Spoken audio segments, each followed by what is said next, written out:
Hi guys! Hey! Welcome to another one of our sit down videos, and this video is going to be a Q&A. So we've had quite a lot of questions on Instagram and kind of our YouTube comments, so we thought we'd make a video where we literally just sit down and answer your guys' questions. Pretty much.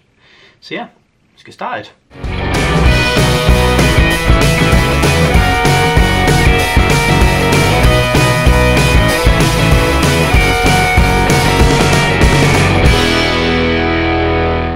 Okay, so the first question is, what is your favourite snacks to have on the quick service dining plan? So these are the ones that take your snack credit. So for me, my first one has to be probably the Mickey head pretzel, because those things are really big, and then you get your cheese dipping sauce with it as well. Though, talking about the Mickey pretzel, I did see a good tip online. Switch out the cheese sauce for the churro chocolate sauce. Totally feel like we should try that, because it'll be like salted pretzel with chocolate. Like, I'm totally down for that. That brings me on to the second best snack. There are obviously churros. They are amazing. I haven't actually tried one of these ones yet, but you can actually get the coloured ones in Hollywood Studios for Jedi lightsabers. Yeah, we do need to try those. Yeah, that would be cool. So yeah, churros and Mickey head pretzels for me. What are you? So I would probably go with a Dole Whip. It's a pretty basic Disney snack, but it is for sure my favourite on a hot Florida day. Definitely. And another snack which I think is worth its weight in credits is the giant cinnamon bun from Gaston's Tavern in Fantasyland. It is huge. It's literally enough for 4 people. Yeah. And it's free. So It's go and get one. awesome. It's amazing. You won't regret it. Then obviously you've also got the classic Mickey head ice cream. Yeah. So the Mickey ice cream sandwich, they're good. You can get M&M ones, but the Mickey head ones are just awesome because they've got Mickey heads. I think they're kind of our top snacks. There are obviously loads of snacks you can try. Okay, so the next question we've been asked is, question 2, is what is Discovery Cove like? So this is quite an open question, so we're not going to go into it in too much detail because we could talk about Discovery Cove for a real long time. Which, if you actually want to see a video of our just total opinion and review on Discovery Cove, leave it down in the comments and maybe we'll do one. We have done, if you watched our 2016 Florida vlogs, we did do, I think, 2 or 3 videos where we spent it at Discovery Cove. Yeah. A lot of it is GoPro footage, because if you haven't been to Discovery Cove, you spend a majority of the time in the water with the fishies and the dolphins and the stingrays and everything else. But we love Discovery Cove. It's amazing. It's like a holiday within a holiday. It's completely amazing. So for those of you that don't know what Discovery Cove is, you basically book it as part of your holiday. It's a one whole day thing. You get there in the morning and then you stay all day. They feed you while you're there. So you turn up with literally just your trunks, your Speedos, whatever you want. Rock up with them and they give you towels, sun cream, they give you breakfast, food throughout the day, lunch, dinner. Well, we don't get dinner, it's more like a late lunch. You get all that. You don't have to swim with the dolphins. So everyone thinks Discovery Cove, you go there to swim with dolphins. But you don't, you can just book a package without the dolphin swim, which is actually a bit cheaper. You still get everything else included, all your alcohol, all your slushies, all your drinks and all that kind of stuff. You can go into the aviary where the birds are, all that stuff. You can go in the lazy river, everything. It's so much more to do than just swimming the dolphins. Yeah, it's amazing. It's basically it's like a deserted island, and they only let a certain amount of people in a day, so it's never crowded. You always feel kind of at peace, and it's like very, very quiet. Yeah. And there's the kind of hammocks and sunbeds. You can just chill on the beach, or you can go for a swim in the lazy river, which is like a really warm water where it flows you around. Or you can go in the kind of saltwater pool, which is where all the fish are. That one is a lot cooler than the lazy river. But we love it. It's great place to, you know, see the fish. You can get up close to the fish, take loads of awesome pictures. It's really worth it. And the food at Discovery Cove is amazing. My god, their breakfast. It's something you can go up as many times as you want as well. You don't get a ticket, you literally just go up, that's it. And if you're over 21, you get number 21 on your little badge, and then you can get alcohol all day as well, unlimited. And there's little bars dotted all around the island, and you can go up to the bars and get, you know, alcoholic drinks, pretzels, cookies, everything, and you can just go up as much as you want and just help yourself. So yeah, love Discovery Cove. Definitely recommend it. So our next question is number 3. What is your favourite places to eat outside of Disney property? So these are on International Drive, these could be the malls, anywhere that isn't Disney. For me, I think for us, it's going to be Chili's. I love Chili's. Chili's is like... it's like a sports bar. And they do kind of a Mexican, American food. Yeah, like a Tex-Mex. It's pretty good. They do some really good smothered fries. It's awesome, absolutely awesome. I absolutely love it. And the good thing is, when you arrive, you can just sort of get your table and stuff. But it's really cool because you get these little tablets, and you can just pay on the tablets and leave. And it's pretty cool. The food is awesome. It's not overly expensive in comparison to anywhere else. I'm not even sure why we love it. We just kind of went in and fell in love with the smothered fries. And the smothered fries are incredible. Yeah, get the smothered fries. They're really, really good. Yeah, so definitely Chili's. Try out Chili's. There's one on the International Drive. It's the only one we've been to, but there are more. Another one of our favourite restaurants to eat on iDrive is IHOP. So it's really popular with UK people that go over there because their pancakes are amazing. They also do all sorts, don't they? They do like fried breakfasts. You do burgers and stuff as well. I don't think they do they? No, it's just like chicken and waffles, pancakes and waffles. It's a waffle house. It's amazing, and they've got the best pancake sauce in the world. The blueberry syrup. Oh my god. Oh, you need to try the blueberry syrup. It is out of this world. It tastes so good, and it tastes good with chicken, waffles, pancakes, bacon, your granddad, whatever. Just put it on and eat it. It tastes incredible. Blueberry syrup, IHOP. Do it. And one other place that I love and we will be going back to this year is the Cheesecake Factory. So we've never eaten in there for a full meal, because most of the time when we go, we've already eaten somewhere else and then we go there for just dessert. I would this time really love to go for actual just normal food, but I don't know if we will have time. We're going to try and eat there for a whole meal. Anyone that has been to the Cheesecake Factory can appreciate this. Anyone that hasn't, their menu is like a book. I've read books less thick than their, I mean, I haven't read many books, but there are books out there less thick than their menu. So yeah, Cheesecake Factory. So the next question is places we would recommend to eat in Disney Springs. There are a lot of places to eat at Disney Springs at the moment, and since we went in 2016, there are a lot more places that have opened since then. We're really going to try and cram in as much as we can when we go this year, but our favourite places we've eaten there before probably be T-Rex, which is very similar to the Rainforest Cafe if you've been there before, but apart from, you know, gorillas and tigers and that type of thing, it's all dinosaurs. And every like half an hour or so they have a meteor shower where the whole room goes dark and it's flashing and all the dinosaurs come to life. It's amazing, extremely well themed. The food is incredible. When we've been a couple of times and we've had both times the, what are they called? Or the starter. Those nachos. So we get like a deluxe sharing nachos thing. You can't miss it. It's like a trio of nachos. So they're all. I think it's what it's called. Oh, a trio? Something like that. You get 3 coloured nachos. You get red, black, and just standard coloured. Like a standard colour, but it looks like it looks prehistoric. It's awesome, and you get your chili on top. You get just your guacamole, sour cream, or your beans. Oof. But they've got this one area called that's like a big cavern, and it's all blue inside, and it's the ice cave, and there's like dinosaurs in the walls, like their skeletons and stuff. Oh, it's awesome. There's like an undersea bit where there's those aquariums, and there's like the standard jungle bit. Yeah, there might be a fire, like lava section as well. Yeah, there is. One of the best bits about it, right, is when you go to the toilet, right, they've got on the doors, they've got these big huge like plaques, like made of like stone, and it's got he Rex and she Rex. Oh my god, it's so funny.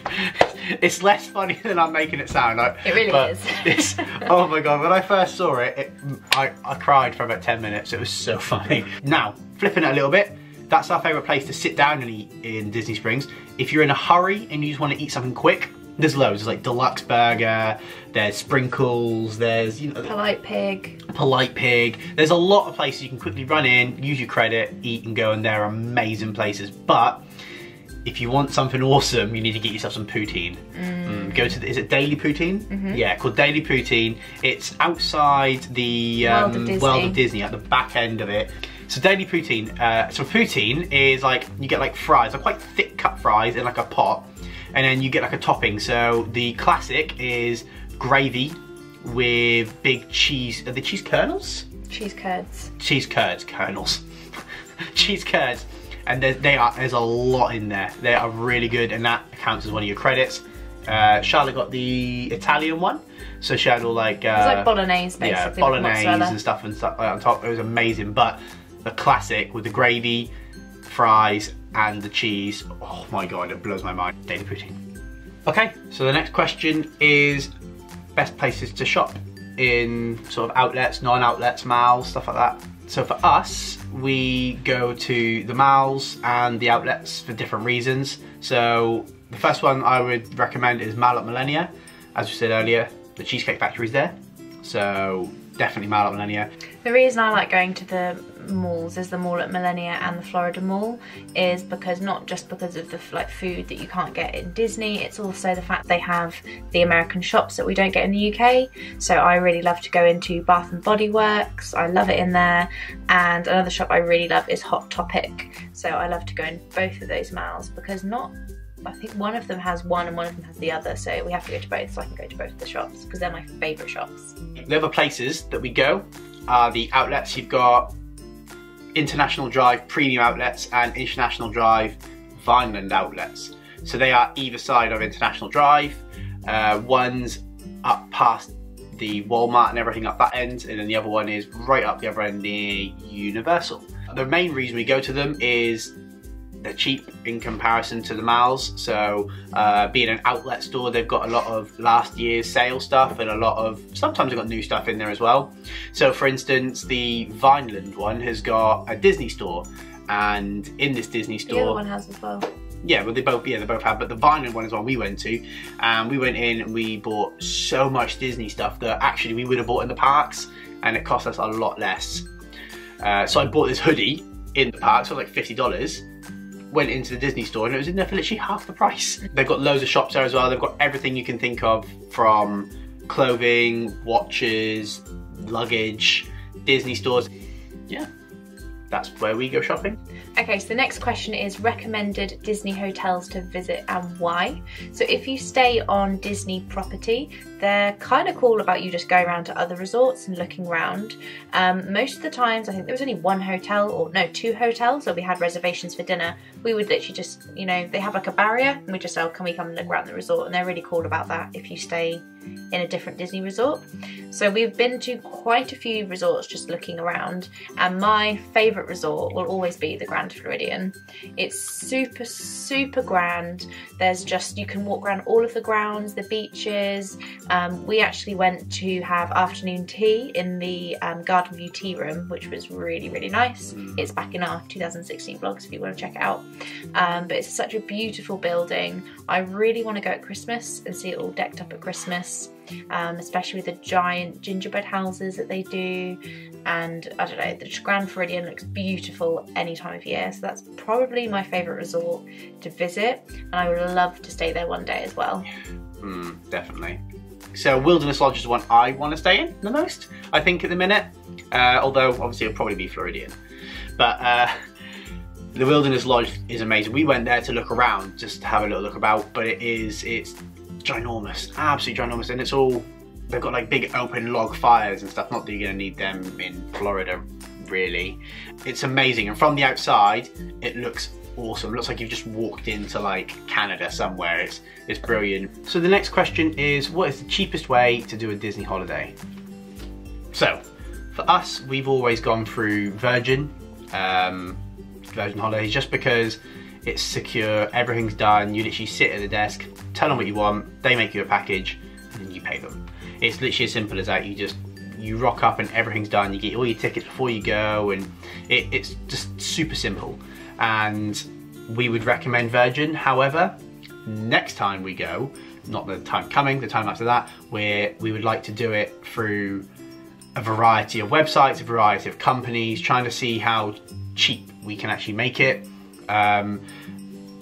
which we think could be quite a good adventure actually, seeing how many we can. So you get your Disney tickets from one company, you get your Universal tickets from another, you might book your actual hotel through disneyholidays.com, or you might go on booking.com. There's loads of different websites we can go on and different places we can go. Now obviously this is new to us, so if any of you watching this have booked different parts of your holiday and brought it all together yourself, please give us some tips down in the comments, websites, places you go, things, the way that you do things. So the next question is, where do you like to eat in Epcot? One of our favourite places to eat in Epcot is Coral Reef.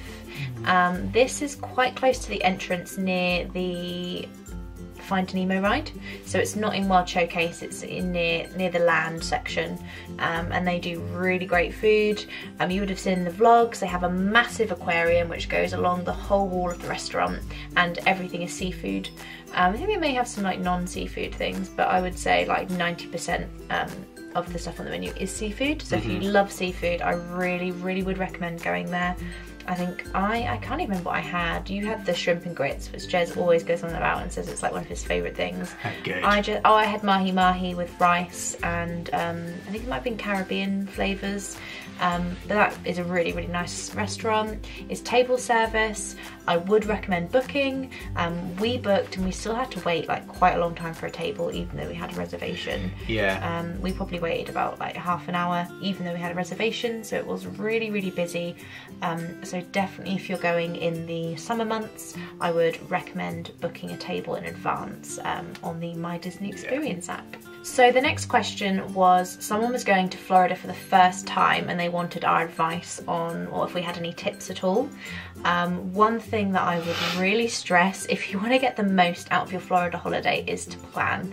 So I'm not talking about to the hour, like this, we need to ride this, then we need to eat here. Not so much, you know, it's a holiday at the end of the day. You need to be chilled. You shouldn't be so, you know, having to zoom around everywhere. But what I would recommend is having a plan on where you're going each day. So this really helps with planning if you're looking at dining, or if you're looking at booking fast passes. We always have just a brief plan of which park we're going to be in which day, and then from there we can then decide, or are we going to book reservations for that park, or what fast passes do we want to ride. So it's really important that you do think ahead, especially when it comes to fast passes, as a lot of the new rides are really difficult to get fast passes for. So if you try and book them in advance, you will definitely make the most of your time and ensure that you ride everything and eat everything that you really want to do. So a second tip for being in the parks all day is go on rides that have got air conditioning. So it's so easy in some parks, especially Animal Kingdom, to just completely overheat. Now, most tips are drink loads, stay out of the sun. That's really difficult at Animal Kingdom, and some of the other parks as well, because a lot of their rides aren't air conditioned and their queues aren't, they've just got big fans. You know what I mean? So my advice would be for that is just wherever possible, try and ride every other ride or every 2 or 3 rides. Make sure you're standing in a queue with air conditioning, or even a ride that's actually got air conditioning on it. So if you're in Magic Kingdom, you've got Carousel of Progress, which we love. It's air conditioned for the whole time you're on there, so that's definitely one. And also going to the shows, so going back to Animal Kingdom, if you're feeling hot, go and sit down and watch the Finding Nemo show. Go and book a fast pass for the Lion King show. Just get out of the sun, because you may not think it, but it will make you feel a bit rubbish after a while. Yeah. So break it up, ride a couple of rides, go and see a show, ride another couple of rides, go and get some lunch. Like, break it up and try and stay inside as much as you can, especially if you're from the UK, as we're not used to that heat. So break it up, try and keep cool. In terms of going to get some food, going back to the Animal Kingdom thing, one of the quick service dining plans, most of the places where I grab and go to sit down, they aren't air conditioned. So you've got things like Flame Tree Barbecue, you've got all that kind of stuff, and it's not that you get your food, you sit outside, yeah there's fans and stuff, but it just doesn't cool you down. If you're in Animal Kingdom and you're thinking of maybe every few days you want to eat as a sit-down restaurant, make the Animal Kingdom the sit-down day restaurant. So go somewhere like Yak and Yeti, there's 2, outdoor and indoor, go to the indoor sit-down one. Tusker House. Tusker House for breakfast, which we love, it's a good character meat spot. Try and eat somewhere, I mean that's what we're going to plan to do, or break the day up.